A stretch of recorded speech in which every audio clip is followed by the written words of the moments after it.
were going to come, but that happens. Aisha, good afternoon.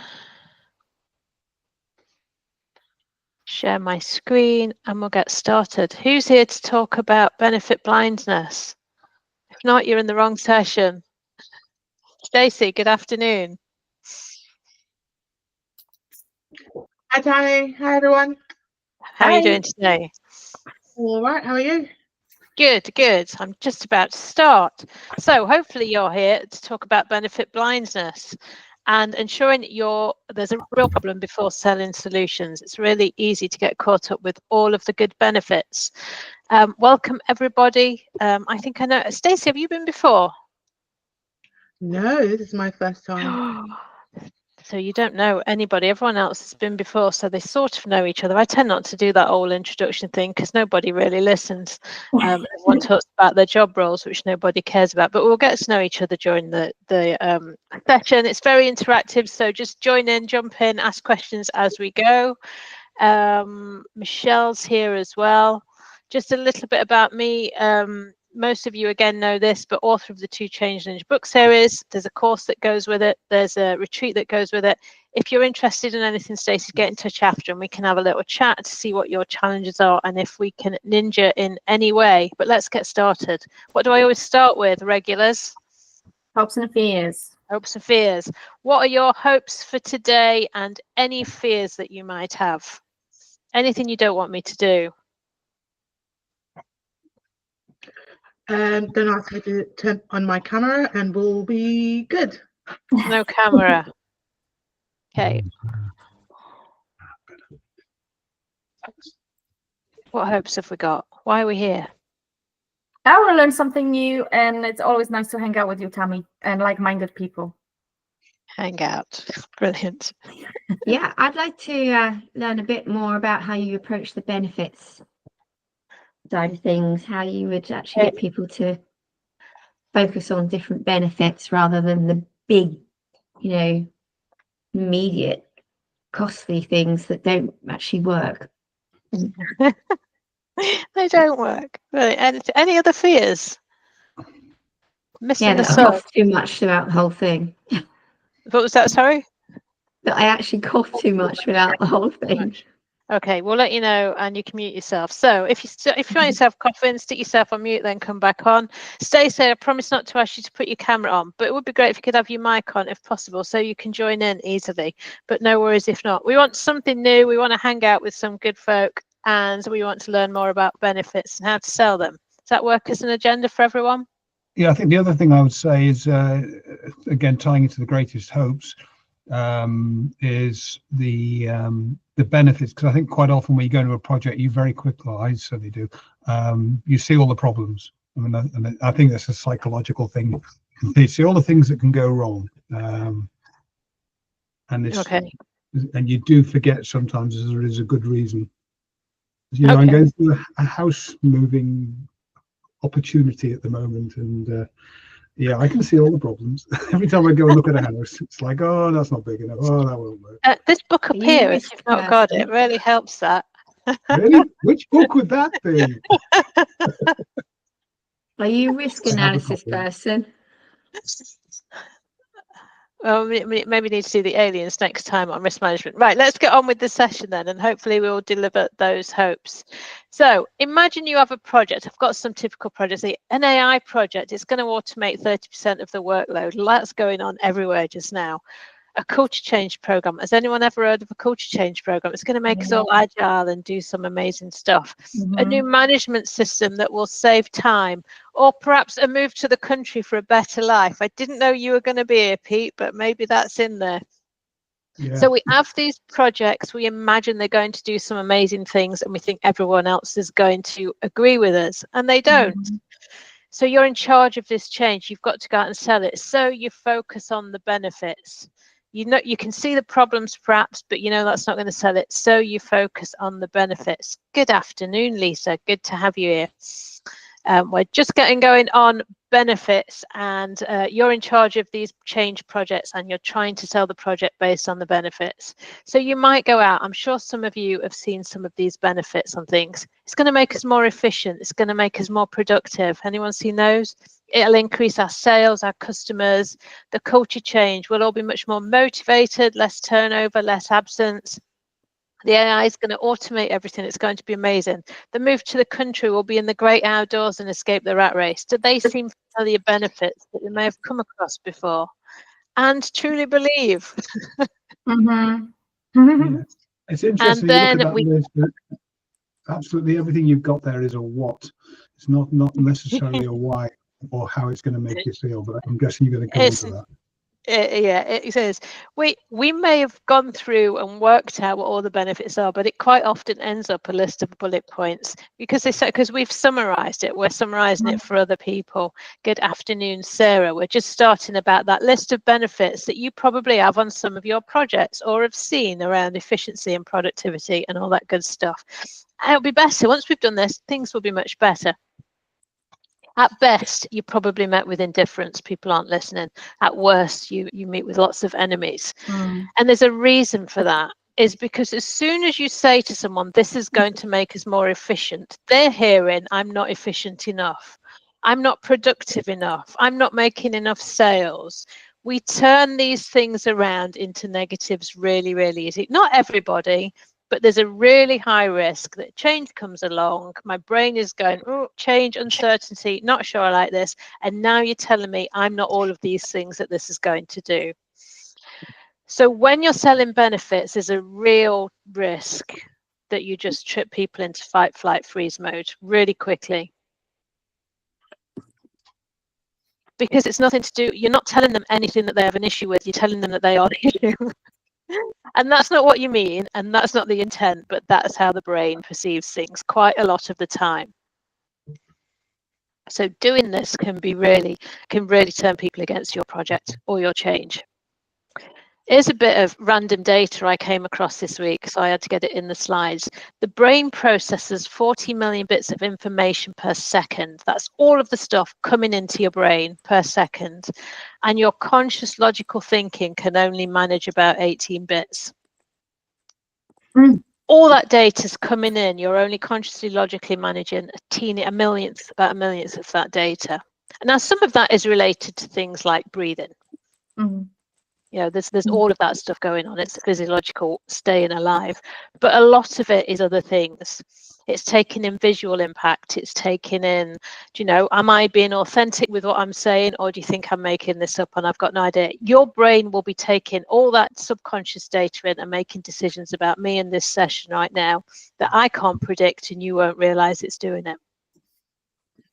So when you go out with your list of benefits that does all of these amazing things, I'm potentially hearing that it's bad for me, and I'm taking in a whole load of other data as well. So that is driving a lot of our decision making. So even if you go in with the most logical of arguments and list of benefits, the brain's making decisions based on a whole host of stuff that you can't see or know about. Plus a list of things that's possibly telling me that I'm not good enough. So just it's not as related to this topic as it might be, but I just thought it was a really interesting bit of data to be based on all of the other forums we've run as well around all of this is going on, and your brain is automating things. So it's connecting up all of that data with all of your experience and all of your previous knowledge about things, and making a decision whether this is good for me or not good for me. And you've only got one shot at making a good impression. As soon as you trip someone into that, this is not good for me, it's going to take a lot more work to get them on the other side. So knowing this, I think, is really important before you go in and try and sell someone on your change. Again, it doesn't matter if it's home or work. This is what's going on. The brain does all of that automated thinking. We are not logically, consciously making an awful lot of decisions. So your response, you get indifference, people ignore you, they don't respond to your emails, they stick their fingers in their ears and pretend it's not happening, they just say no and are really awkward. Worst case, they start to sabotage. We all know those people who will go out of their way to try and break our projects. And again, they're not necessarily consciously choosing to sabotage your project. They're trying to save themselves. And a lot of this is automated. So they're not waking up in the morning and think, Magda, I'm going to ruin your day today. They're going out. But they may do things that they think is the right decision, which will sabotage your project because they think it's bad for them and the organization. The brain has pulled all of this data together and presented it to them without much logical thought, quite possibly. So knowing that automation thing is key. So instead of starting with, we're going to do AI and it's going to make us more efficient and productive and everyone's going to love it, we start with the issue. And we need to start with an actual issue that is real, not something that somebody decided AI would be a solution for. And the issue has to be an issue. If you're selling this project to me, an issue that I have. It may be an organizational issue or a wider issue than my personal issue, but it's an issue that's going to impact on me. So it has to be an issue that impacts on me for me to think this is a good thing. And a really good way to do this is to ask why. So we might say we're introducing AI to automate processes. Why do we need to do that? Well, workload's really high. We need to reduce overheads. Costs are too high. All of those things. But that's not really the reason why we need to automate processes. So keep asking why until you've got to the actual issue that needs a solution. A lot of projects are decided by a bunch of people who have done some thinking and come up with a solution, or they want to do AI, but they haven't really worked out if AI is the right solution to the right problem. I'm just using AI as an example because it's kind of hot topic everywhere just now. So why do we need to automate processes? We need AI to automate processes. Why is that an issue? Well, we're taking too long to respond to customer needs because it's all manual. Why is that an issue? Because we take so long, we're starting to lose customers and we're finding it really hard to make new sales. So keep asking, why is this an issue? Why do we need to get a bus? Well, we need to get to the doctors. Why? Do you know the bus is late? Why is that an issue? Because I've got an appointment at 10:30. Why is that an issue? Because I've been waiting 2 weeks. So just keep asking why until you get down to that issue. And quite often it's 2, 3, 4 steps removed from what you think is the issue. Because there'll be a core issue that impacts on everybody or the people that you're trying to sell it to. If you're trying to sell me your AI project and I realize that as an organization, our sales are down, we're not making new sales, we're losing revenue, that's going to impact me and my job. I'm going to start thinking, okay, we need to fix this. I don't want to be out of work. So why is it an issue? You'll know when you've got to the actual issue. Why do we need to change our culture? Culture change programs are still everywhere. Nobody has ever given me an issue of why they need to change their culture. Nobody can ever articulate the issue that requires a culture change because it's generally a sticking plaster and nobody's worked out what the issue is, but if you change the culture, we'll be fine. You can't change the culture that way because you don't know what you're trying to change it to and from because you don't know what the problem is. So what if anyone does know a culture change program that has a really good issue? I'd love to hear it, but I've never heard one. So why? Why is that an issue? Why is that an issue? If you're trying to sell that, you might do this yourself and then you go out to try and sell this project. We're not selling the project based on the solutions or the benefits. We're selling it based on the issue. You might ask me what I think the issue is, and you might ask me the whys. It depends on who you're trying to sell this to, but it might be that you try and get me to come up with the issue. But focus it down to an actual issue that there is that I can't disagree with and that will likely impact on me. And then we say, okay, this is an issue. What will happen if we don't fix it? If we keep losing customers and we can't make new sales, what's going to happen if we don't do anything about it? Well, our costs will keep going up. We'll probably start to get unmotivated. We'll lose more sales, which will again, unmotivated even more. We start to lose the good staff. They start going off and looking for the jobs, and eventually some of us might lose our jobs. So you're asking me what will happen if we don't do anything about this issue that I've agreed exists. You're not telling me. The next question to ask me is, what happens if we do fix it? If we do something about this issue, what will happen? Well, we'll start to meet customer needs more quickly. That'll motivate staff because we're getting good feedback. We'll start to grow our sales, which will motivate us even more because we're getting more feedback. We might get some bonus payments. We start to get new customers. We start to grow the business, which means we can all develop and start developing ourselves and new products, and it will be a really good organization to work for. You're asking me what will happen if we fix this issue that I agree is an issue for me. And then we're still not talking about solutions and benefits. Why haven't we fixed it yet? If this is such a big issue, why haven't we fixed it yet? And I said, well, you know, we've got all of these manual processes and they take forever to do, and they're really boring, and it slows down how quickly we can respond to the customer. Still haven't talked about benefits, still haven't talked about solutions. So I now agree that there's a problem. I know what's going to happen if we don't fix it. I know what's going to happen if we do fix it. And I've told you why I think we haven't fixed it yet, because we haven't looked at all of these really long-winded, boring, unmotivated manual processes that the customers don't like. And then you say, well, how might we fix that? And I'll go, well, hang on, there's this thing called AI. Doesn't that automate process? Does it make it a bit quicker?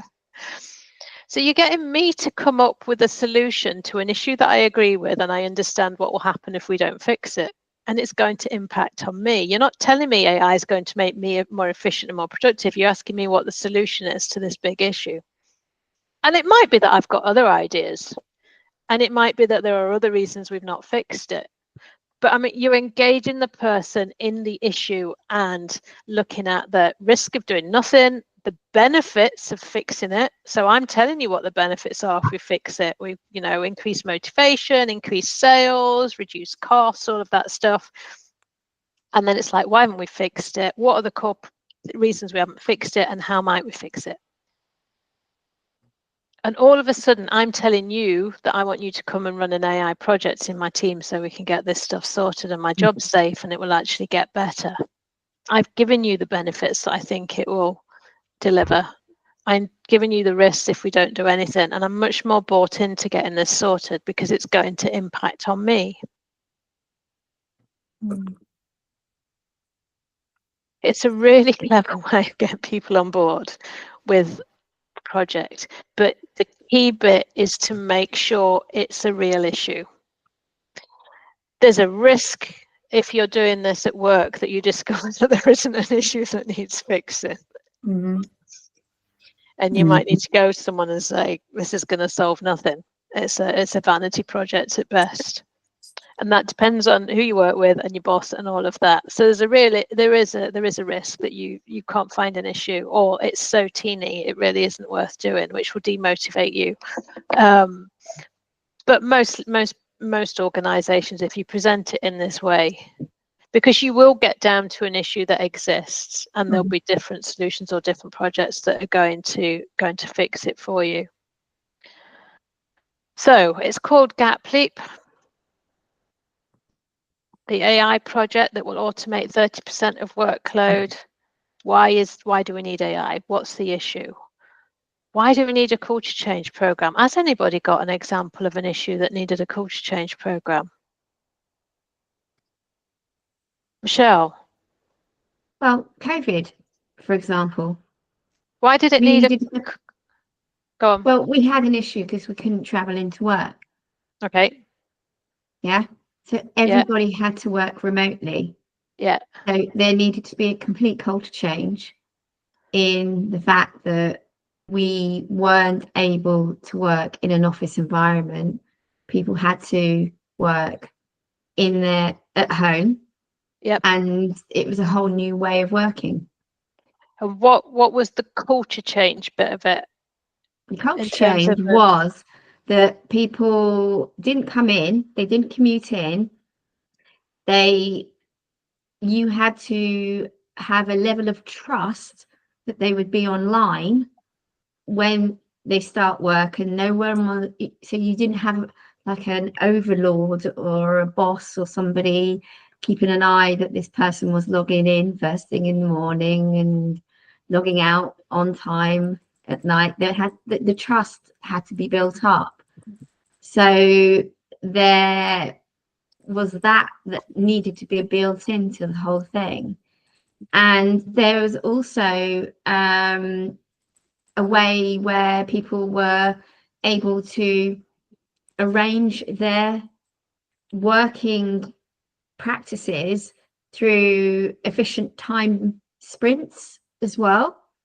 So they could boost out a level of work because they would probably do this at work anyway, but then just tweedle around and hang around by the coffee machine or something for ages, just talking, but being present.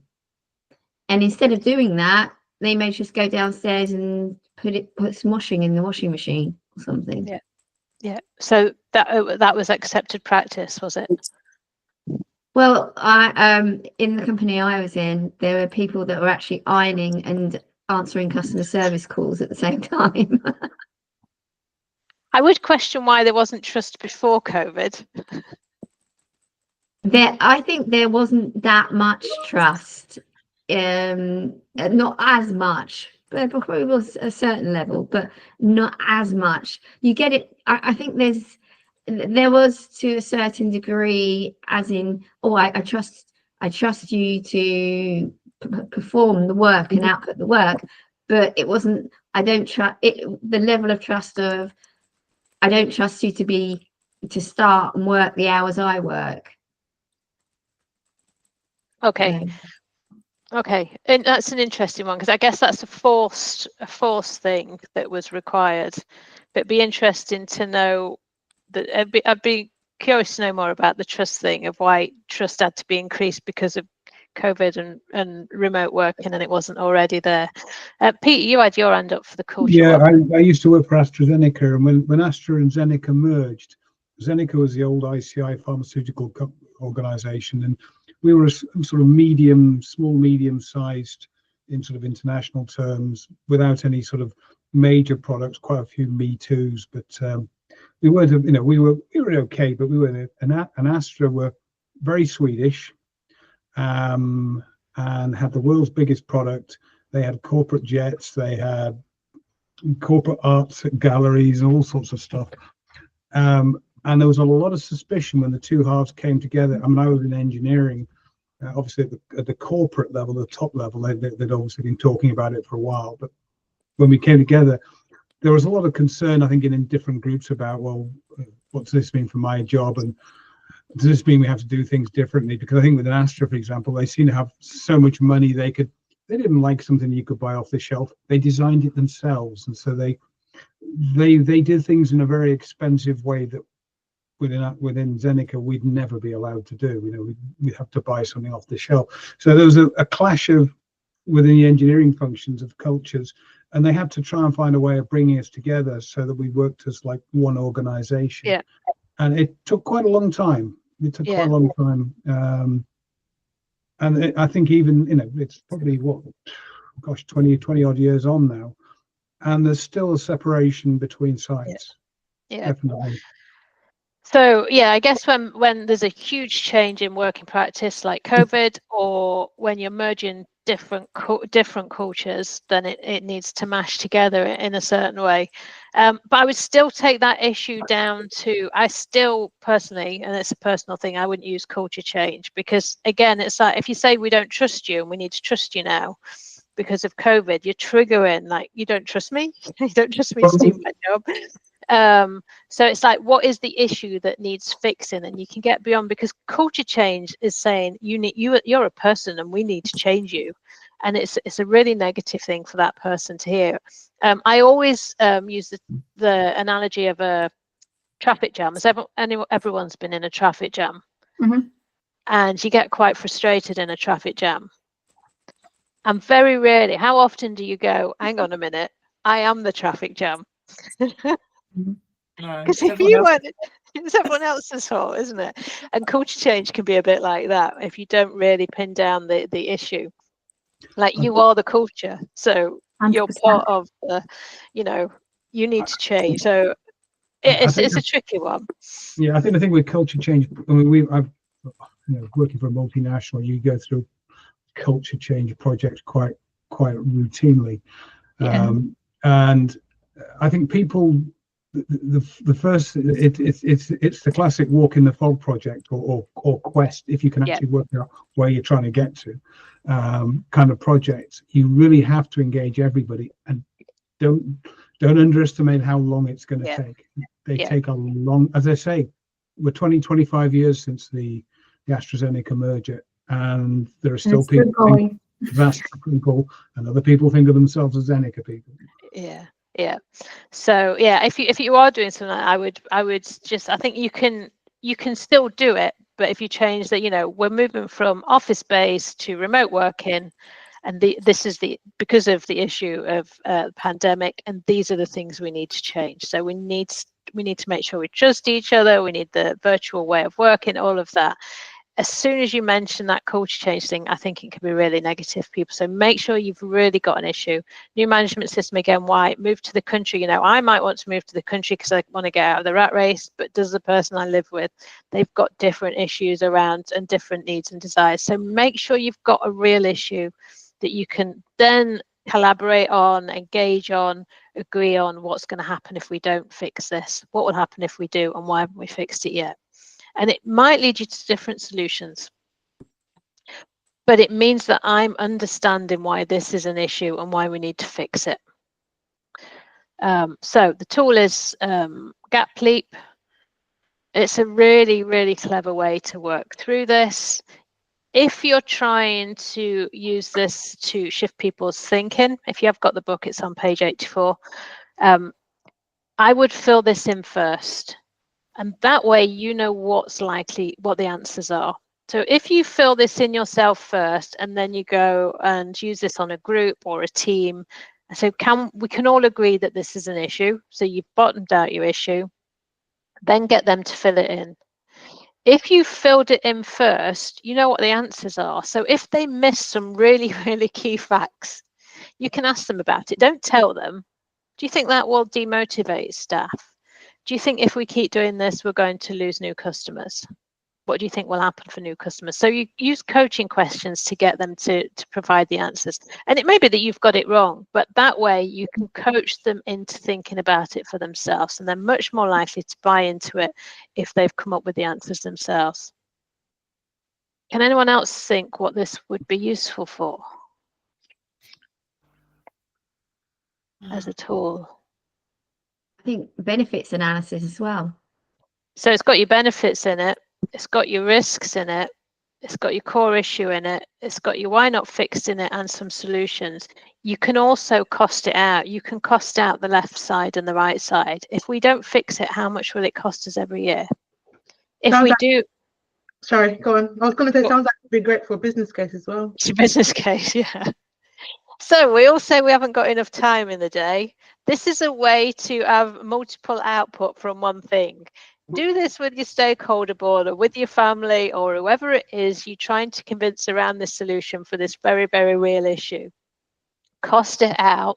You've got an instant business case. If you're doing this in the workplace, you probably have to then write up a business case because the system will demand that it's in a certain template and runs a certain length, but it's got all your answers in it. And if you've got your answers with the group who are going to sign off the business case, if you got them to fill it in, you just then lift out the data, put it into your format. It'll take you a day perhaps to do it. They're going to agree with it because they came up with the answers. They're not going to disagree with their own answers. So it'll sail through the board if you're looking for a decision on your business case. So it's a way, multitasking doesn't work, but multi-purposing does. If you've got a tool that gives you the answers for more than one thing, and Gap Leap does, it's a way to engage people. It's a way to educate them on the project by getting them to think it through for themselves. It's a way to prioritize, why haven't we fixed it yet? There might be 10 things. Where shall we start? So you're prioritizing where you should start. And it gives you your main points for your business case. So and if you've done it with the board that are going to agree the business case, or the finance person, they'll just agree it because it's their answers. Michelle? Yeah.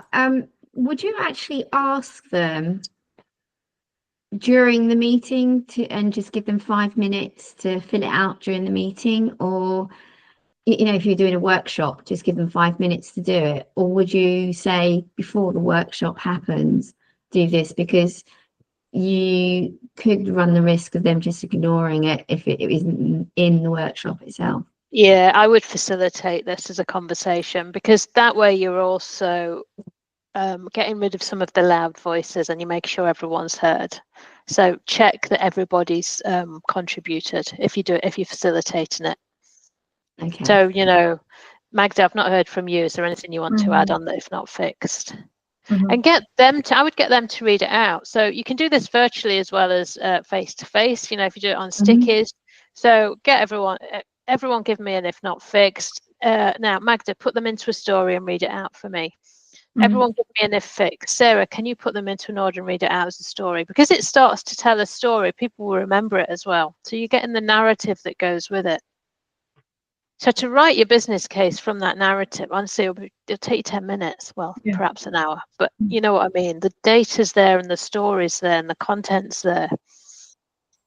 The rest of it, if you need to do 50 pages for a business case, just, you know, it'll just be fluff. No one's going to look at it. They're going to read that story. They've already agreed it.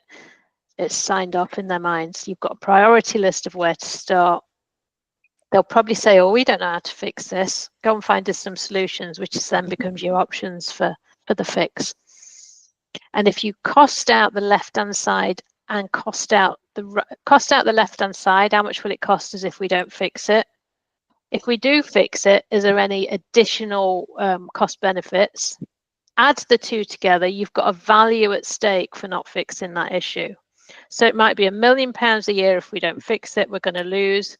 If we fix it and we're getting some new customers, we might have increased sales of £250,000 a year. So the value at stake of not fixing this is 1.25 million. Is it worth fixing in the grand scheme of things? That might be a yay or a nay, depending on the size of organisation. And then why not fix? You might have 3 or 4 different reasons. They might have a cost for fixing them. AI is going to cost us 200k. Bringing in more people to do the automated processing or outsourcing it to India, for example, is going to cost us 100k per year. So you can start to make decisions on the options, the solutions. So absolutely great way to do a business case. I've done this with a team for a £40 million laboratory replacement system for a hospital. It took us six 1-hour sessions to do this and do all of the engagement and write everything up and get all of the detail for it. And because we engaged as we were doing it, the actual business case took one person a day to write. We all read it and wrote and signed it off. There was no changes to it because we'd all contributed to it. And because it engaged during the process, it sailed through the board and became a national project at Scottish level. So it became from one health board to all 14 health boards were getting the same system. So it became a multi-million-pound business case. And it took 6 hours for the team to produce all the data and get everyone on board. Takes me about 6 months to get a business case approved and through board. There was one version of the business case, and it was a long business case because they had to do, you know, there was a format they had to follow, but we had all the data and all the key people had signed off that data because they'd come up with it. So absolutely works. So make sure you know what the issue is. And then why not fixed? Why fixed? If fixed. If not fixed, if fixed. And why haven't we fixed it yet? Before you even mention a solution, and then you're into it. Doesn't matter what the benefits are because I'm already bought in. I'm not hearing that I'm not efficient enough or not productive enough. I'm hearing a solution that's going to save my job. And that is how to avoid benefit blindness. So I'd love to hear your biggest surprise or learning from today. So I'll give you a couple of minutes and then I'm going to do something called spin casting and ask you all to shout out your biggest surprise learning or what you might do next. So if you can have your mic on, that would be great. I'm going to skip Aisha. Christina, I'm going to ask you first. Actually, it just occurred to me how well that addresses that. I hadn't thought about the term benefits blindness before, but yeah, getting everybody to buy into it and then be able to move forward really quickly is yeah. I got it this morning. That's really good. Thank you. Good. Honestly, no one's listening to your benefits. They don't care, or most people. Yeah, no, yeah. That's great to hear. Thank you, Christina. Lisa, I'm going through the list alphabetically by first name. Yeah, I liked what you said about the brain and thinking maybe I'm not good enough. I think it's really important to feel very confident about what you're going to present and share and have and present things more fact-based and less emotion. Yeah. Brilliant. Yeah, facts do work way, way better than emotion if you're trying to sell things, because it's hard to disagree with facts. Thank you, Lisa. Magda.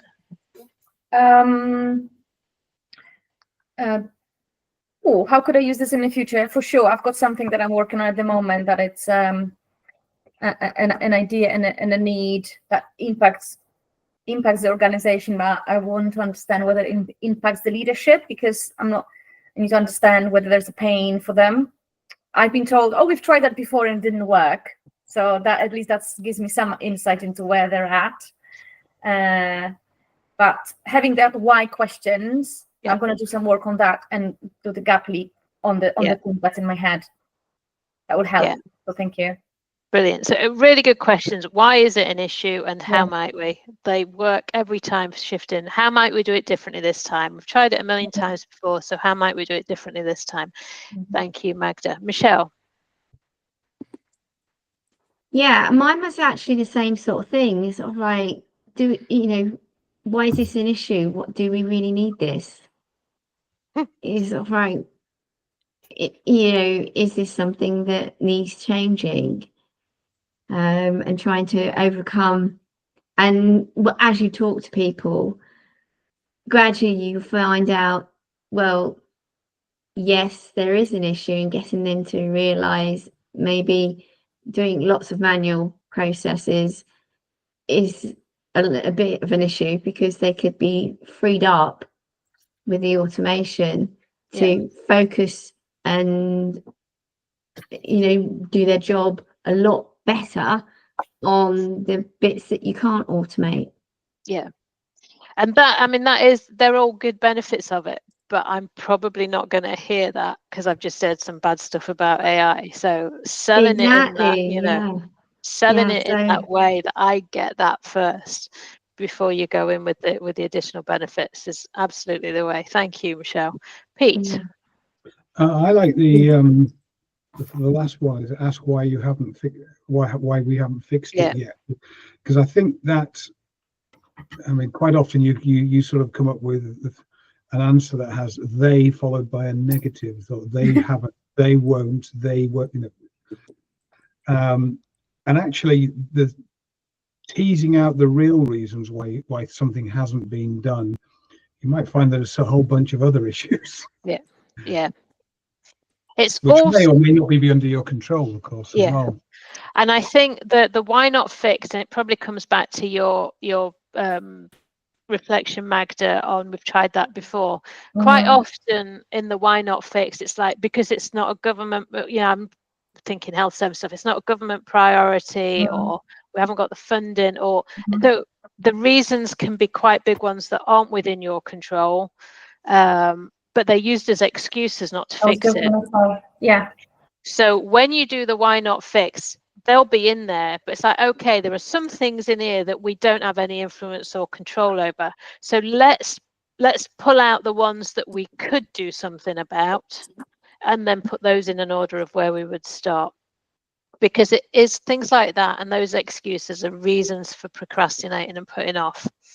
So you can get, so okay, we can't do anything about that, or it didn't work the last time, so we need to think differently. So how do we think differently? It's a really good way, but it can highlight bigger things. And it might be, do you know, we can't fix this. We have no influence over this. So why do we keep wasting our time trying to fix it? You know, one way or another, it will get rid of some of those things that people hide behind. And you know, I always talk about people hide behind the system. A lot of it is excuses for not doing stuff that may be valid or not valid. But let's just, you know, elephant in the room stuff. Let's get rid of it once and for all. So, thank you, Pete. Sarah. Yeah, that gap leap. The way you, that template. I've just literally before this call was putting together a presentation for a board meeting, and it's like, how do I condense 12 months of discussions, options, discounting options, choosing options into a presentation? I've got like 5 minutes to convince the board that they should approve it, and it, you know, literally it's that. If not fixed, this is what happens. If fixed, this is what you have. This is a gap. Yeah, it's literally, I can just use that. Brilliant. And stick it into a presentation, and it's save you several hours condensed into one page. Yeah. And do you know, if I was doing that, I would actually use the template. I can send it to you after this. I would present it on this template. Yeah. So, you know, pull it up with the issue in, then if we don't fix it, rather than a list of bullet points, because they'll see it in context. Yeah. And I've actually, when I did still work in the NHS, I would do this in workshops and take a photograph, or we would do it virtually. And I would just top and tail it in a document. I would just take a snapshot of it. I mean, because it works better when it's in the template, because you've got the structure around it. So yeah. I stopped writing anything up. That's probably why they let me go so easily. But I mean, yeah, I've spent just like, yeah, I've just spent an hour trying to find pretty pictures. You know, just really going down rabbit holes of put pretty pictures, and that gets everyone's, you know, imagination. But yeah. This is brilliant. Saved you 2 or 3 hours of work. We've got rid of the sludge, as I've read about in the book Nudge recently. It's the work sludge. Get rid of it. So I'll ping this over if it would be useful to have a blank one. So where did I get down to? Stacey. Hi. I liked a lot of things about this. I like the brain freeze part that sort of referenced or, you know, highlighted the psychology behind the change, that made me conscious of how you would phrase things. Working in a SaaS company, the solution, most of the projects I'm involved with, the solution is usually sold or agreed before it gets to me. So I can see where I could use this sometimes, and sort of getting the customer ready, you know, with regards to past the implementation and thinking about benefits. So I could see where I could use that. I liked a lot of things. Brilliant. Thank you very much for sharing. So that is end of the session. As you know, we always come back to hopes and fears. So Stacey, you're fresh to this. Hopes and fears is a great way of aligning and getting rid of some of those fears. So I didn't ask you to put your camera on. That fear didn't come true. I've got some other scribbles here, but I can't read them. Puffing too much, Michelle. Didn't happen. Or if it did, we didn't notice. Have you learnt something new? Yeah. Have you hung out with some cool ninjas? Yeah. Yeah. That's something new. I like the part about the information about the brain, because I thought I was getting old. That's why I couldn't process or remember anything. So yeah, that was Yeah, it doesn't matter we're all the same age when it comes to that stuff, because even when you're younger, even if you can process 19 bits of information, it's nothing. We learnt a bit more about benefits and understanding what the problems are, or trying to get to the problems. And we're a minute early. Like, it is a room full of ninjas. I need a name for a room full of ninjas. A group of ninjas is a persuasion of ninjas, but what's a room full of ninjas? I think you might want to lean towards some Japanese mafia. I don't know. I think that's Italian, isn't it? Ningeria, We've got the mafia, land of ninjas. we've got some Japanese mafia like the Yakuza group or something. Get some No. answers on LinkedIn and tag me in. I'll send a prize to the best for the best one. But yeah, build on the persuasion of Latin ninjas. a ninjarium or something like that. A ninjarium. Ninjarium. Nigeria, Ninja Land.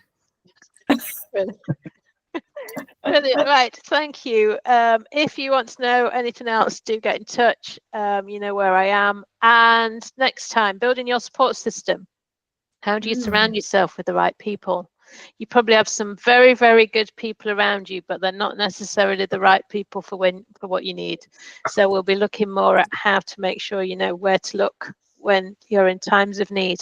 So see you next time. We'll send out the links to the video. Anything else, give us a shout. Thank Awesome. you. Thank you. Bye. Bye. Bye. Bye now. Bye bye.